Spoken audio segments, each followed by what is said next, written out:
Hello, everybody, and welcome back. This is the Limitless Living Podcast. Chuck Anderson here, your host, and this is the show where we tell stories of personal transformation and overcoming limitations with the goal of inspiring you to overcome your limitations to live a happier and more fulfilling life as soon as humanly possible. And whatever your challenge is, whatever your struggle is, there's always a solution. And I like to tell these stories because there's so many lessons in the transformational journeys and healing journeys of others. And today I have Shairose Gulamani here with me today. And she's got an amazing and inspiring story as well, which we're going to dive into. But first, Shairose, welcome to the show. Thank you so much, Chuck. Really happy to be here. Yeah, I'm glad you're here as well. And we were talking before we even started recording, and I think our fans, our listeners, are in for a treat today. So, let's dive in and let's have you share your story with everyone. Thank you so much.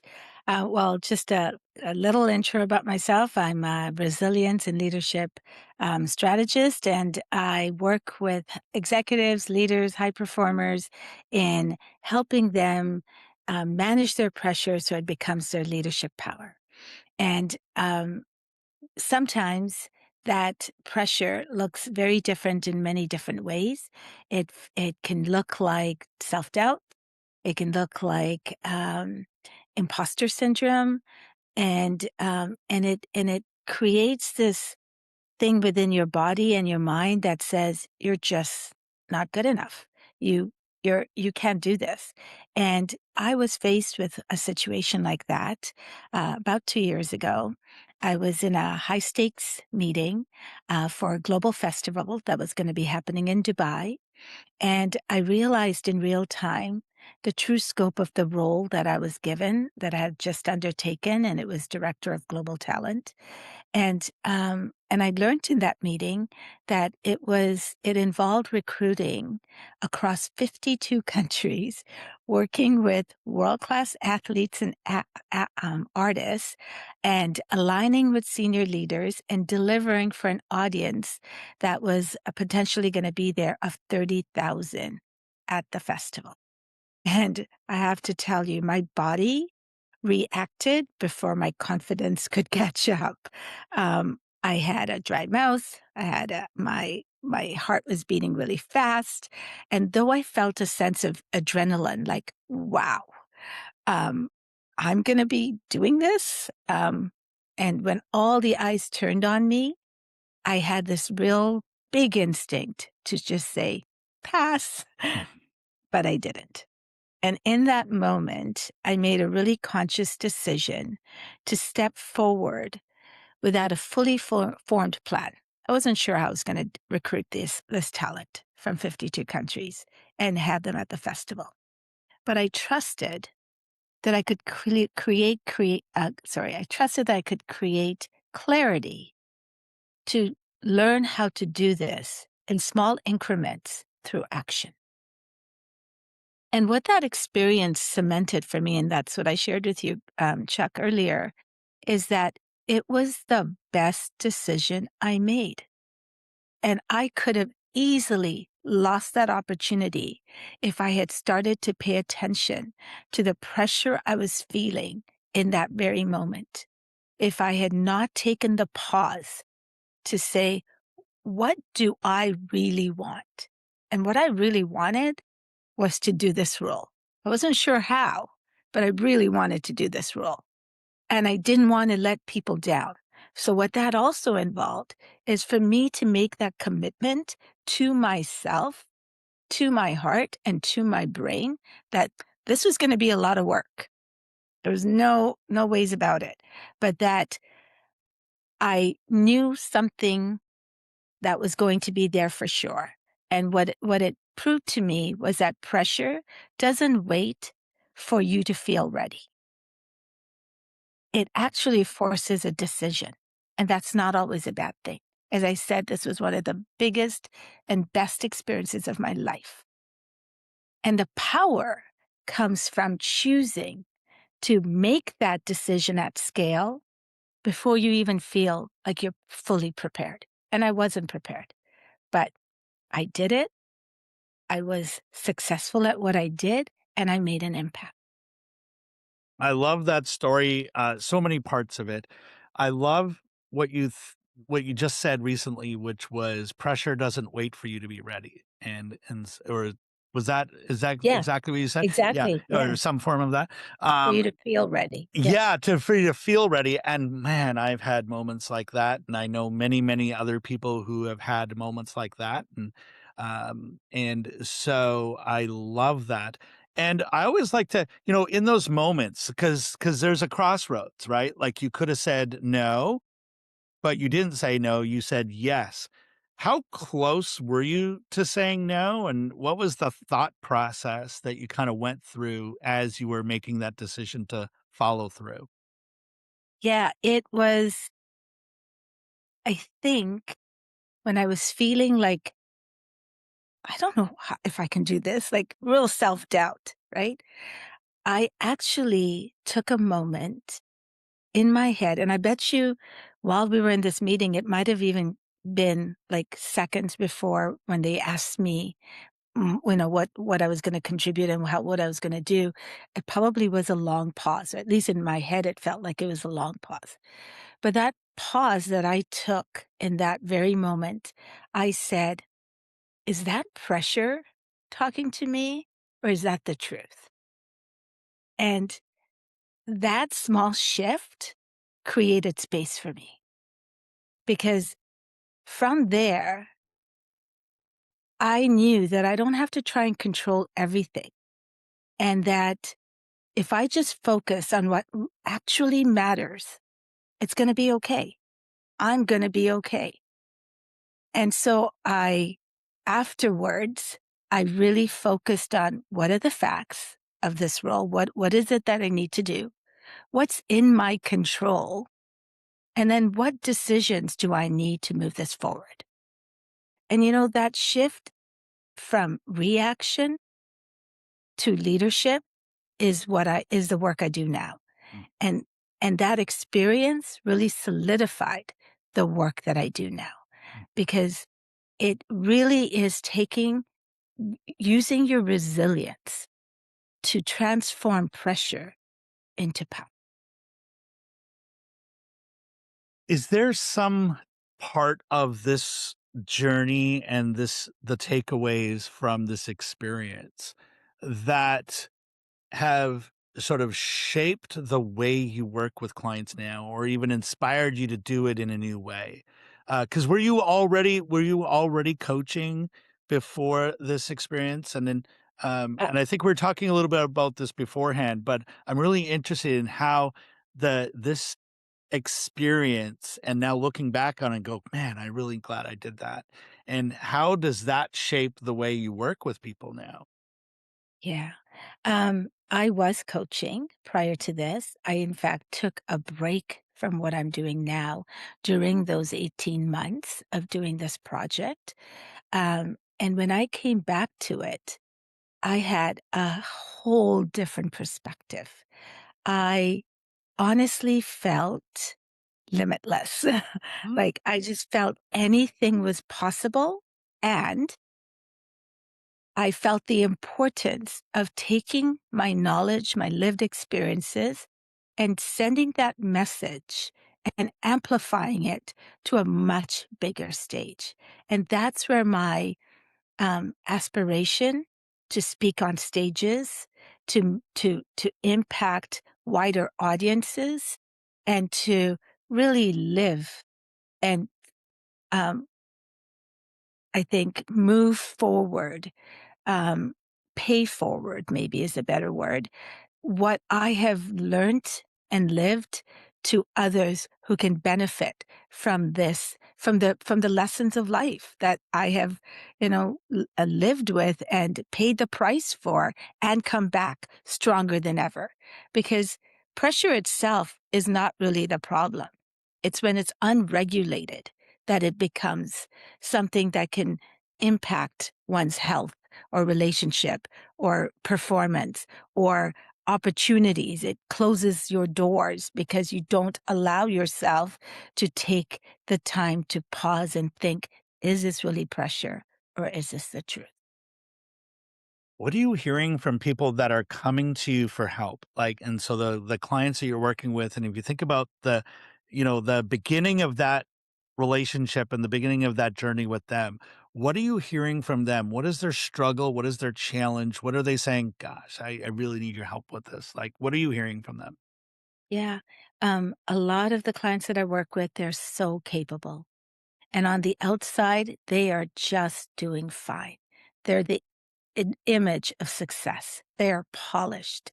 They are carrying the weight. They are the ones people go to. They carry the responsibility. They do their job well. They are superstars.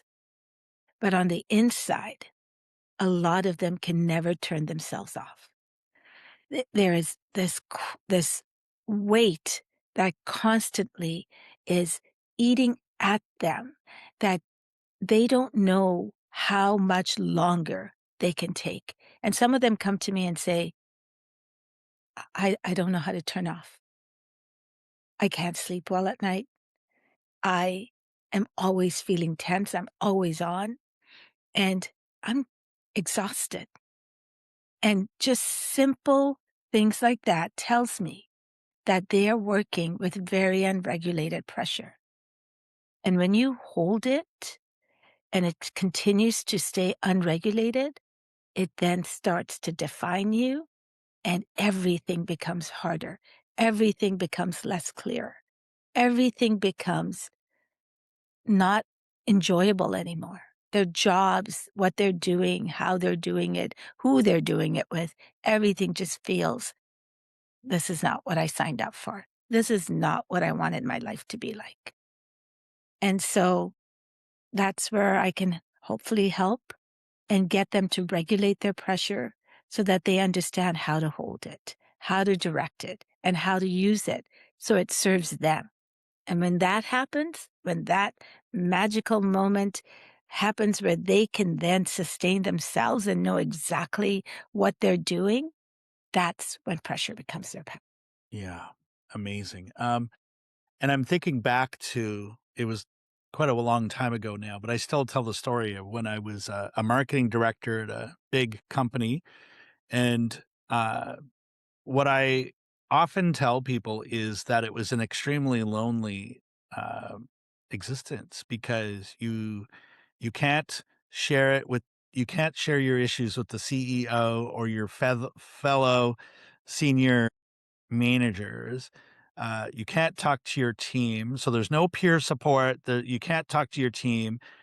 You certainly can't tell the board. And so like who do you talk to, right? Like and it was an extremely lonely existence of my God, I'm in this role. I'm doing this thing. I've got this opportunity. It's big, big, big. And I remember feeling like the opportunity was bigger than me, right? Mhm. And what am I gonna do? It sounds a lot like some of the things you said in your story, Yeah, like, "What for the hell am I sure. gonna do? I have no idea what I'm doing." But I couldn't share that with anyone, right? Mhm. Is that kinda like what you're hearing from people and the people that you're working with? Yeah, but what they're missing out on, a golden opportunity, is to listen to their inner voice, right? When they start having those inner dialogues, when they prioritize themselves, right? It changes the whole game. They're in the driver's seat then because um when because that weight of pressure that they feel, the one that most of us are navigating now, isn't just pressure. If you look at it the right way, it's actually potential because we do need a certain amount of pressure to motivate us, to kickstart our drive, to achieve our biggest dreams, right? It's when that pressure of holding that weight is constant and we do nothing to maintain ourselves. We, uh, it's neglected maintenance over time that pressure could crush some leaders. It could crush um, parts of us in our like I said before, in our health, right? That's when our body just says, "I can't do this anymore, and you're not listening to me, and I'm sorry, but there's gonna be a consequence to that."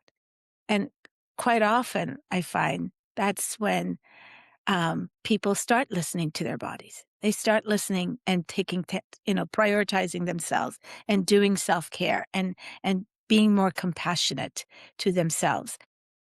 Unfortunately, sometimes the price is so high that a lot of damage has been done. And my goal is to meet you before that happens. My goal is to work with you so that we don't get to that spot, that you understand what pressure is, what it looks like, how it comes to you, and all of that so that you recognize and you know exactly what to do.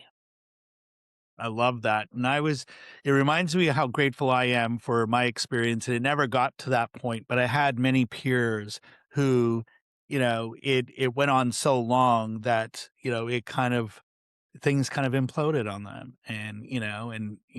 They're fine now, but, it was preventable. And that's what I'm hearing from you is that if we recognize it early enough, Mhm. and I think, you don't have to go it alone. And I would recommend anyone listening in right now that they should connect with you and, have the conversation. And so to that end, I'd love to have you share how do people connect with you and do you have any resources on your website that you recommend is their next step? Sure. And Chuck, I'd love to offer your listeners a limitless resilience circle, which is inviting groups of individuals to come and be in community and talk about these very real pressures that we all experience. And for me to provide some practical strategies on how we can deal with them, how to recognize them, before they become a problematic. What tools can we use immediately so that you can move from a pressure-filled life to a powerful life, and and and know that what you're experiencing, you're not alone. Right? This is not something that you have to do alone, and that there is strength in community, there's strength in numbers, and there's strength in giving yourself this gift of being more mindful, to being more intentional about what you do, how you do it, and how you're going to move forward. Very powerful. Well, if you'd like to uh, get that gift, and thank you, that's very generous. I'm going to put a link right beneath this video so you can go and get that free gift and connect with Shairose. And also, if you're listening to this on a audio podcast, just open up your phone and the links are all right there as well. Thank you so much for telling your story and for your advice and for your generous gift. I really appreciate that. And our goal was to inspire people to. I would, I want you to say yes to opportunities. I know in those moments it can be scary, and we are at that crossroads, and it seems safe and comfortable to say no, but there's so much power in saying yes and kind of Yep. figuring it out as you go, and you don't have to go it alone, like I did, and it was. A very lonely existence, and it doesn't have to be that way. So if I had it to do it over again in that moment, I would have got a coach. And now, after 28 years of coaching, I can say, the true value of coaching for sure.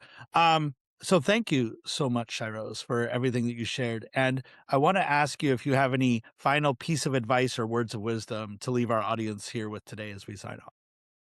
Yeah, just when you feel pressure, just know it's not something you did. It's nothing that's on you. It's You're not to blame. What's important is for you to realize it and do what it takes to make that pressure work for you, and not brace against it.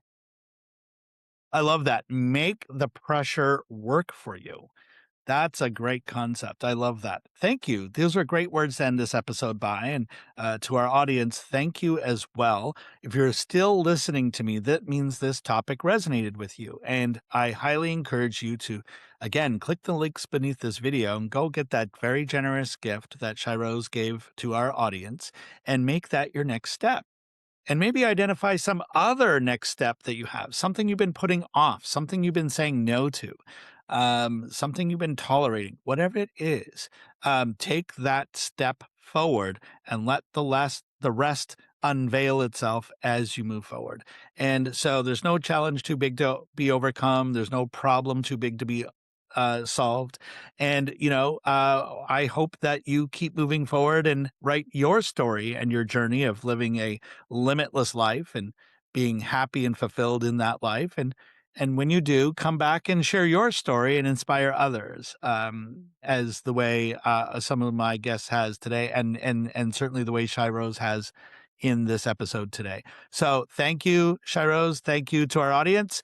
This has been the Limitless Living Show with Chuck Anderson, and I will see you on the next one. Thank you.